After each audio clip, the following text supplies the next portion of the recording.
오늘은 대림절 첫 주간입니다. 예수님께서 오심을 기다리는 그 대림절입니다. 첫 번째 주일 하나님께서 주시는 말씀을 함께 봉독하겠습니다. 마가복음 1장 1절로 8절까지 말씀을 함께 교독하겠습니다. 마가복음 1장입니다. 1절로 8절까지 교독합니다. 하나님의 아들 예수 그리스도의 복음의 시작이라. 선지자 이사야의 글에 보라, 내가 내 사자를 내 앞에 보내노니 그가 내 길을 준비하리라. 광야에 외치는 자의 소리가 있어 이르되 너희는 주의 길을 준비하라. 그의 오실 길을 곧게 하라. 기록된 것과 같이 세례 요한이 광야에 이르러 죄 사함을 받게 하는 회개의 세례를 전파하니 온 유대 지방과 예루살렘 사람이 다 나아가 자기 죄를 자복하고 요단강에서 그에게 세례를 받더라. 요한은 낙타털 옷을 입고 허리에 가죽띠를 띠고 내뜨기와 석청을 먹더라. 그가 전파하여 이르되 나보다 능력 많으시니가 내 뒤에 오시나니 나는 굽혀 그의 신발끈을 풀기도 감당하지 못하겠노라. 나는 너희에게 물로 세례를 베풀거니와 그는 너희에게 성령으로 세례를 베푸시리라. 아멘. 마가복음 1장에서 8절까지 1장 1절부터 8절까지의 말씀입니다. 마가복음은 마가가 쓴 글입니다. 그렇습니다. 마가가 1장 1절에 하나님의 아들 예수 그리스도의 복음의 시작이라고 선포하며 나아갑니다. 예수님이 오심을 기다리는 그 대림절 기간에 우리는 마가복음 1장을 함께 나누는 것입니다. 그럼 대림절이라는 무엇이냐? 기독교에서 크리스마스, 성탄절을 맞이하는 내주의 그 전에 주간을 지키는 그 절기를 갖다가 대림절이라고 합니다. 예수님의 오심을 기다리며 사모하며 그 예수님을 기다리는 그 절기 기간을 말하는 것이죠. 그렇습니다. 첫 번째 이번 주일 대림절 첫 주간을 우리는 그러면은 재림하실 그 주님을 기다리면서 과연 언제 오실지도 모르는 그 주님을 맞이할 준비를 어떻게 해야 될까요? 주님을 영접할 준비가 되어 있는 성도에게는 그날이 기쁘고 행복할 것입니다. 그러나 준비가 되어 있지 않는 사람들에게는 두려움의 날이 될 것입니다. 시험 준비를 열심히 해서 한 사람은 시험을 빨리 보고 좋은 성적을 얻기를 바라지만 시험 준비가 안 된 사람은 시험날이 두려운 것 아니겠습니까? 그렇습니다. 사랑하는 성도 여러분, 기다림의 영성, 주님을 기다린다 하는 건 기다림의 영성, 우리의 신앙생활에 있어서 없어서는 안 되는 아주 중요한 영성입니다. 즉 기다림은 행복을 갖다 주는 원천이라고도 말을 합니다. 기다림에 대해서 말씀을 준비하다가 오래전 생각이 났습니다. 한 4, 5년 전의 일입니다. 제가 20대 초반 때 아내를 만났습니다.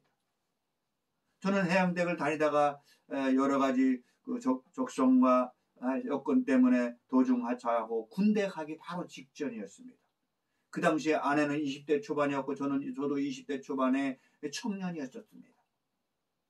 그런데 천안역구 앞에 기다림이라고 하는 다방이 있었습니다. 서울에서 버스를 타고 갈아타고 가다가 보니까 시간이 계속 늦어집니다.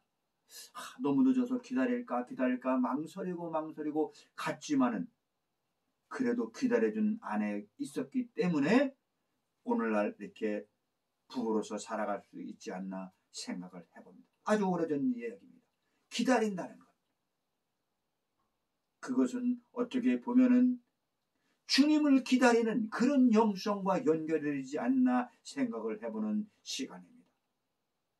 여러분, 우리는 주님을 기다리며 사모하는 영성을 가져야 되는 것입니다. 하나님의 마음은 오직 세상을 향한 사랑뿐이었습니다. 하나님은 세상을 사랑하시고 그 독생자 예수 그리스도를 이 땅에 보내주셨습니다. 요한복음 3장 16절에 하나님이 세상을 이처럼 사랑하사 독생자를 주셨으니 라고 말씀하십니다. 이사야서 7장 14절에는 보라 처녀가 잉태하여 아들을 낳을 것이요 그 이름을 임마누엘이라 하리라고 했습니다. 임마누엘은 메시아의 이름입니다. 그 뜻은 하나님이 우리와 함께 계시다는 것입니다. 이사야 선지자는 이미 700~800년 전에 임마누엘 메시아에 대해서 예언을 했습니다.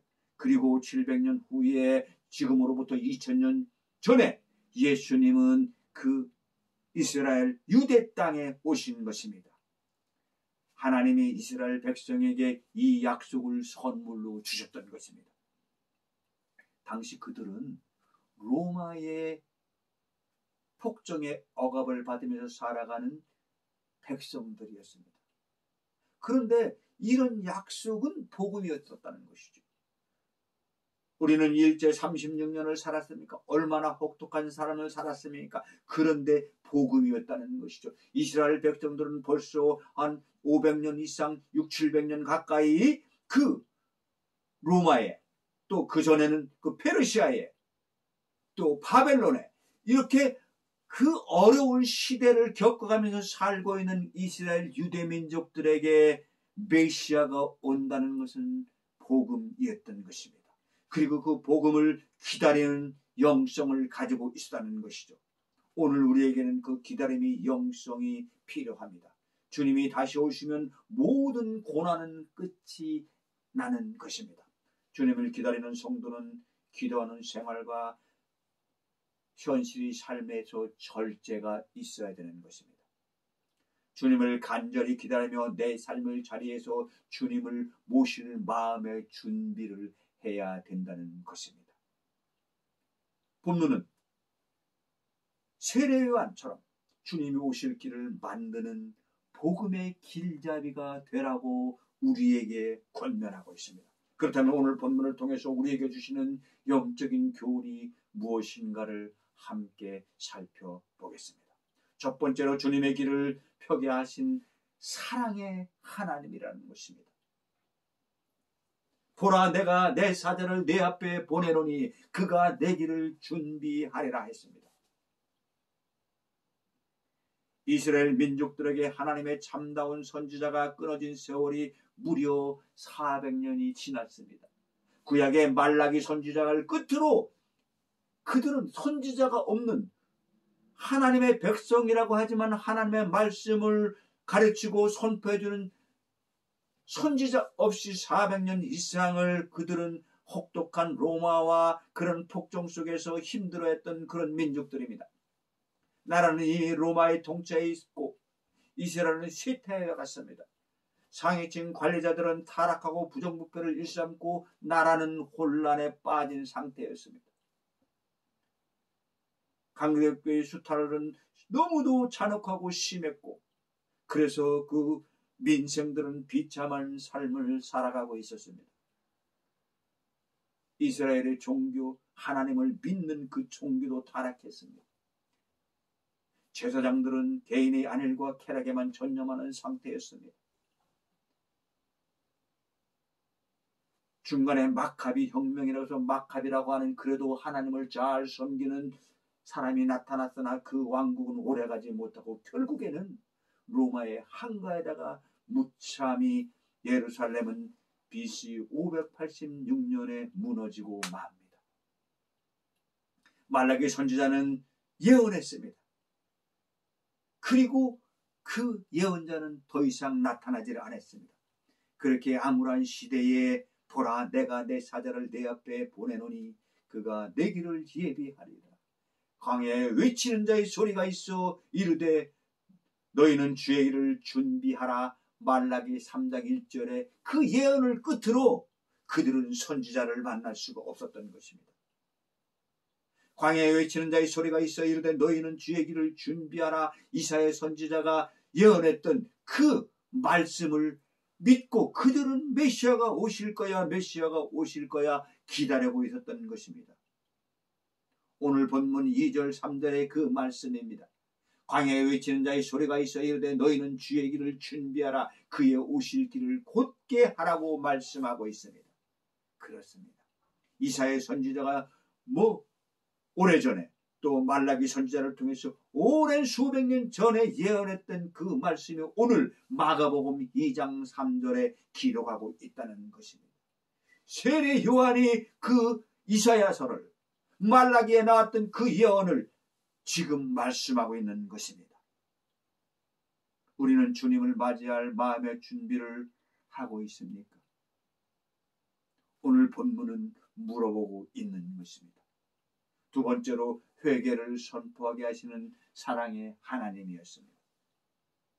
4절 5절의 세례 요한은 예수님보다 6개월 먼저 세상에 왔다고 했습니다. 4절의 세례 요한이 광야에 이르러 죄 사함을 받게 하는 회개의 세례를 전파하니 온 유대 지방과 예루살렘 사람이 다 나가 자기 죄를 자복하고 요단강에서 그에게 세례를 받았다고 했습니다. 세례 요한은 6개월 먼저 예수님보다 먼저 태어났습니다. 그 세례 요한은 그 예수님하고 친척 관계였습니다. 그래서 태중에 있을 때부터 그 세례 요한이 예수님이 가까이 왔을 때 찬양을 했습니다. 복중에서. 세례 요한은 그 당시에 그 유대민족의 제사장 사가랴의 아들로 태어났습니다. 당시의 제사장들은 사실상 로마의 통치권에 있었기 때문에 제사장의 역할을 제대로 하지 못하는 시대였지만 그래도 제사장 사가랴의 아들로 세례 요한은 태어났습니다. 그런데 사가랴는 나이가 많았습니다. 그의 아내 엘리사벳도 나이가 많아 노인이었습니다. 그래서 아들이 없어가지고 아들 하나 낳기를 기다리고 있었습니다. 그럼에도 불구하고 하나님은 그들에게 요한이 태어나도록 해 주신 것입니다. 그리고 그는 어려서부터 예서로 자라지 않았습니다. 일찍부터 인적이 드문 유대의 광야에 가서 살았습니다. 그리고 그는 어려서부터 광야에서, 광야는 어떤 것입니까? 나무도 없고 풀도 없고 집과 사람, 인적이 없다는 것입니다. 또한 물도 구하기가 힘듭니다. 거칠고 메마른 땅을 광야라고 합니다. 유대 광야.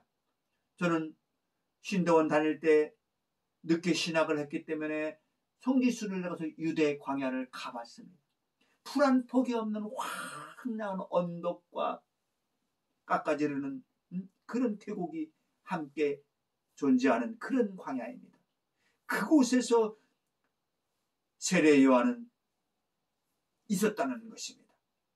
참으로 사람이 살기에 험준한 그곳 메마른 땅에서 세례 요한은 무엇을 했습니까? 거기서 사람들을 초대했다는 것입니다. 왜 하필이면 광야로 사람들을 초대했을까요? 여기에는 영적인 중요한 의미가 있다는 것을 우리는 깨달아야 합니다. 사람들은 세상에서 잘 먹고 살기에 풍성하고 살기 편하고 즐겁고 재미있는 것을 찾아다닙니다. 그런데 이런 광야는 메마른 땅에는 사람들이 가지 않습니다. 이곳에서 다시 오실 주님을 만날 수가 없다는 것입니다. 세상에서 풍요롭고 즐겁고 쾌락을 즐기는 곳에서는 주님을 만날 수가 없다는 것입니다. 광야로 나가야 주님을 만날 수 있다는 것입니다. 여러분, 저는 늦게 신학을 했습니다. 늦게 신학을 하고 목사가 되는 과정에서 광야 생활을 했습니다. 그곳에 진정한 주님을 만날 수가 있다는 것을 체험적으로 깨달았습니다. 먹고 살만하고 넉넉할 때는 주님을 인격적인 교제를 하기가 어렵다는 말씀입니다. 예수를 믿을 장로로서 아니면 교회 출석도 잘하고 헌신하는 것 같고 열심히 봉사하는 것 같지만 진정한 예수를 만나기가 힘들다는 것을 우리는 알아야 되는 것입니다. 왜 그렇습니까? 세상이 너무도 편하고 좋으니 주님을 그리워하지 않는다는 것입니다. 주님을 사모하지 않는다는 것입니다. 형식에 맞춰서 기독교인으로서 썬데이 크리스찬으로서 주일날 한 번 가서 1시간 내지는 2시간 갔다 오는 것으로 내 의무를 다했다고 하는 성도들이 얼마나 많이 있는 시대에서 우리는 살고 있습니까? 주님을 그리워하지 않는데 어떻게 회개를 할 수가 있겠습니까? 세례요한 광야에서 회개를 선포했던 것입니다. 회개하라, 천국이 가까이 왔느니라고 말씀을 한 것입니다. 여러분, 주님을 만나고 싶으십니까? 정작 주님을 그리워하고 있습니까? 그렇다면 회개하시기 바랍니다. 이것이 주님을 만나는 유일한 길입니다. 오늘도 우리는 회개하고 우리에게 오시는 주님을 영접하는 저와 여러분 모두가 되시기를 예수 그리스도의 이름으로 축원을 드립니다. 세 번째로 검소한 삶을 살게 하시는 하나님입니다. 6절 말씀을 함께 봉독하겠습니다. 6절 말씀 시작. 요한은 낙타털 옷을 입고 허리에 가죽줄을 띠고 메뚜기와 석청을 먹더라 기록했습니다. 메뚜기와 석청을 먹고 세례 요한은 광야에서 살았다는 것입니다. 구약의 엘리야 선지자도 낙타털 옷을 입었으며 가죽줄을 띄었다고 왕하 1장 8절에 기록하고 있습니다. 그래서 이스라엘 민족들은 낙타털 옷을 입은 것을 선지자를 상징했다고 합니다. 그런데 세례 요한이 신약시대에 들어서서 낙타털 옷을 입고 유대 광야에 가서 회개하라, 천국이 가까이 왔느니라고 외쳤다는 것입니다. 그런데 그가 먹고 사는 것은 메뚜기와 석청이었다는 것입니다. 왜 그러면 낙타털 옷을 선지자들은 입었을까요? 그것은 거친 광야 생활에서 실용적이고 편리하기 때문이라는 것입니다. 즉 사막성 유대는 광야에는 낮에는 뜨겁고 밤에는 기온이 뚝 떨어져 춥습니다. 그 밤낮의 기온이 차이가 심하게 그런 곳에서는 낙타털 옷은 낮에는 옷으로 그냥 입고 밤에는 그것을 덮고 자는 이불로 쓴다는 것입니다. 그래서 선지자들이 광야 생활을 하면서 낙타털 옷을 입었다는 것이지요. 그렇다면 또 메뚜기와 석청을 먹었다는 세례 요한이 먹을 거리는 무엇을 의미하고 있습니까? 그 광야에는 메뚜기가 너무 많이 있었다는 것이죠. 그리고 석청이라는 것은 그곳에서 자연적으로 생겨나는 자연산 꿀을 말하는 것입니다. 즉 세례 요한은 우리가 말하는 빵이나 쌀로 만든 밥이나 이런 것을 먹는 것이 아니고 유대 광야에 있는 거기서 흔한 것들, 그것들을 가지고 먹거리로서 먹고 살았다는 것입니다. 그것은 검소한 생활을 했다는 것을 의미하는 겁니다.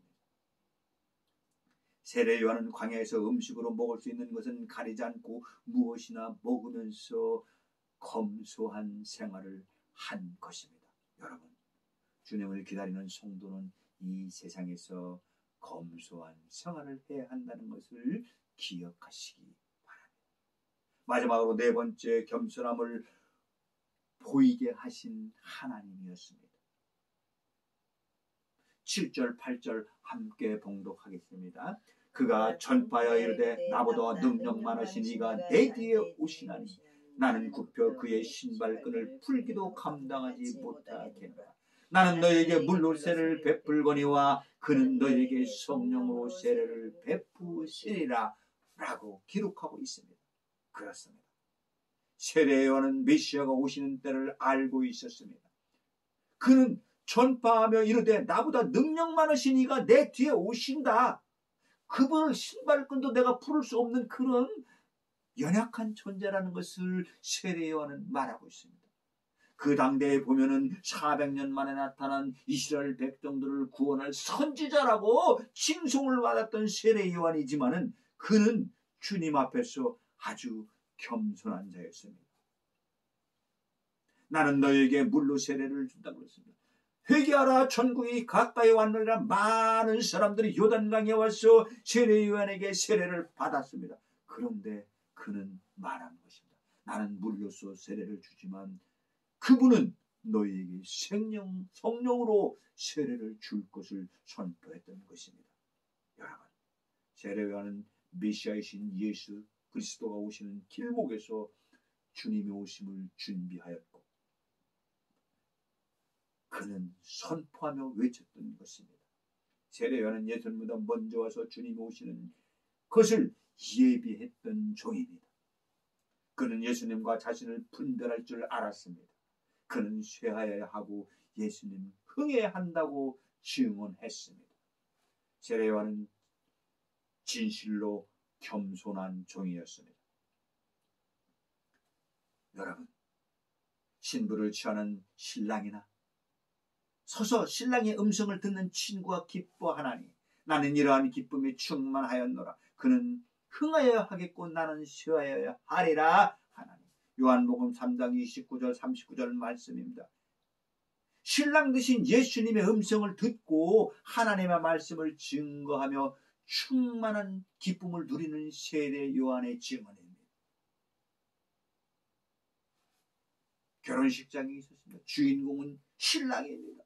근데 그 친구가 빛이 나면 되겠습니까? 소리를 지를 수 있습니다. 아, 신랑을 보라고 박수를 칠 수 있습니다. 그러나 정작 거기서 빛나야 될 사람은 신랑입니다.